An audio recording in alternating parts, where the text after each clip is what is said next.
how can stress affect your energy levels, and three simple tips to manage stress for busy executive moms. Now, stress is an inevitable part of every executive mom's life, and managing a demanding career, looking after your family, and that leaves very little time for self care. But did you know that stress doesn't just drain you out emotionally, it also affects you physically? So, whenever we are stressed, if you've noticed, we're always in a very clenched up, a very closed kind of a position, and that creates a lot of stresses around your joints and spine. So, if you look at me right now, there's a lot of stress around my shoulder and neck area when I clench up like this, right? So, stress is not just emotional. But it can be physical as well. So it can manifest in both ways. Now, the good news is that you can manage your stress with very simple and easy tips, and I'm going to share three of these which have got to do with movement and posture. So the reason for telling you the relationship between the emotional and the physical aspects of stress was that if you are stressed, even if it's an emotional stress, when you physically manage that stress or do these three physical tips that I'm going to talk about to manage stress, it is going to help you to bring the levels of your stress down or to de-stress.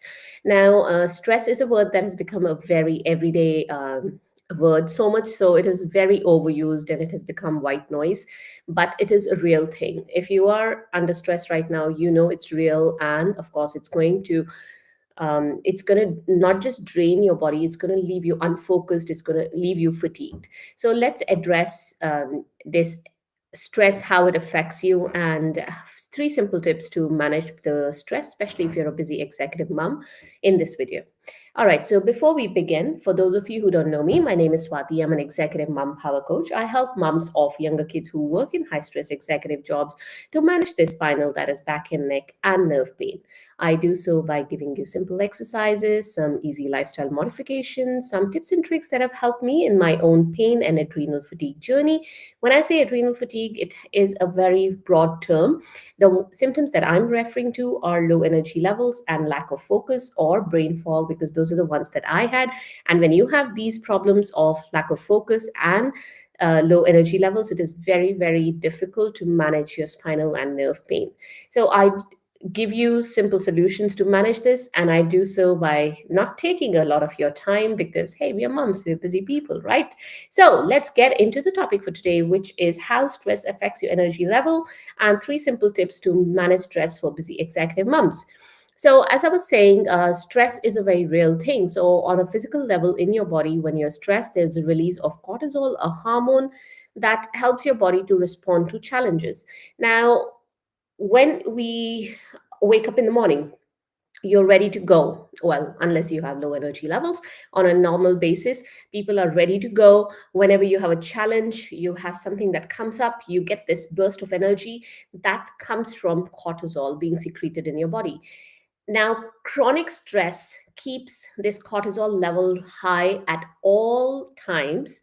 Because you're chronically stressed, the cortisol levels are chronically high, and at the end of it, your body crashes and your cortisol level just drops, right? So that crash in the cortisol level can lead to fatigue, poor sleep, brain fog, all the symptoms that we were talking about. Now, that is a reason why you need to take care of your stress so that it does not start to affect you physically, apart from the mental load of being stressed.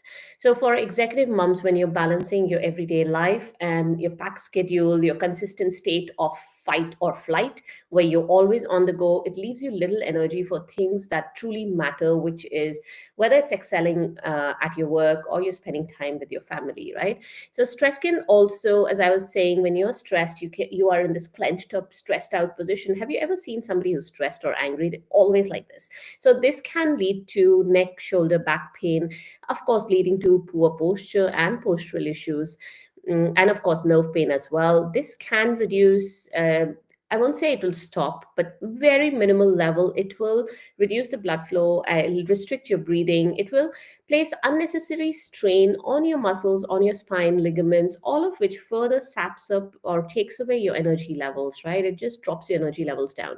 So, what can you do about this? So, three simple tips that I'm going to talk about is first is practice deep breathing.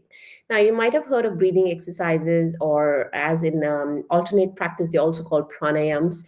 So, those are a very powerful tool for stress relief.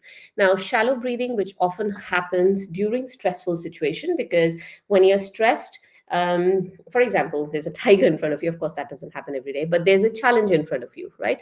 So you are all geared up to take on that challenge. You are not thinking about your breathing at that time, and but if you focus on your breathing, you will realize it's quite shallow when you're stressed.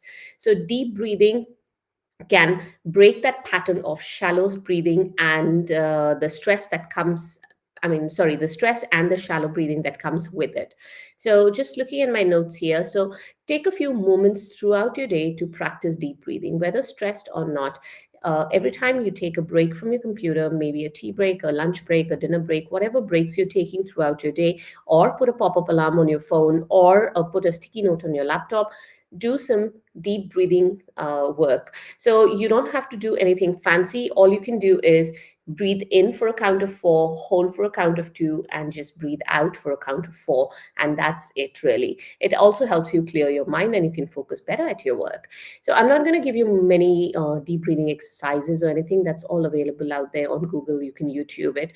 But this was just a simple example where you are breathing in four counts, hold for two counts, and breathing out for four counts. So that's a simple exercise that you can do, say, two or three times every 2 hours or every time you take a break from work. Another thing is incorporate some movement breaks.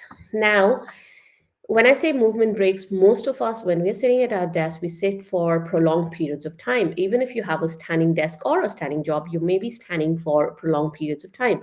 Our bodies are not meant for static, prolonged standing or prolonged static sitting. So when you sit or stand for a very long period of time without any movement, which can happen when you are focused on the work or the task at hand, it can lead to a lot of stresses on your spine and, of course, the muscles and ligaments and the joints in your body. So you want to do some movements every hour or so. Well, ideally every 20 to 30 minutes, but in real life, it can go up to an hour or so. So you don't have to do any fancy movements. You don't have to go to the gym for this if you can't. You can just do simple movements like moving your neck from one side to another or tilt your head from one side to another. These are simple movements, but they are powerful. Do not underestimate the power of these simple movements. If you are looking for a free, I've made a free video guide. If you're looking for a a breakdown of movements that you can do starting from your cervical spine or your head down to your toes. So I address this in my free video guide, as I mentioned, and that takes you through all these movements for all the joints from your head to your toe, as I said. And you can do these under 2 to 3 minutes. It explains it all in that guide. I will leave that link to the guide in a blog that I have written on this topic, and you can find the blog, a link to the blog, in the description of this video. If you're watching me on Instagram, the link is in my bio, or you can just send me the words desk-based exercises, and I will send that video to you, that free video guide. In that blog, I also talk about another 2 or 3 tips that can help you manage your stress on an everyday basis. Another thing you can do is manage your posture. As I said, when you're all stressed and you are in this stressed position, you tend to go into a poor posture. Now, if you're sitting like this, if you're all stressed or angry and you're sitting like this, and you manage to put yourself in a good posture, you will realize that slowly you tend to de-stress as well.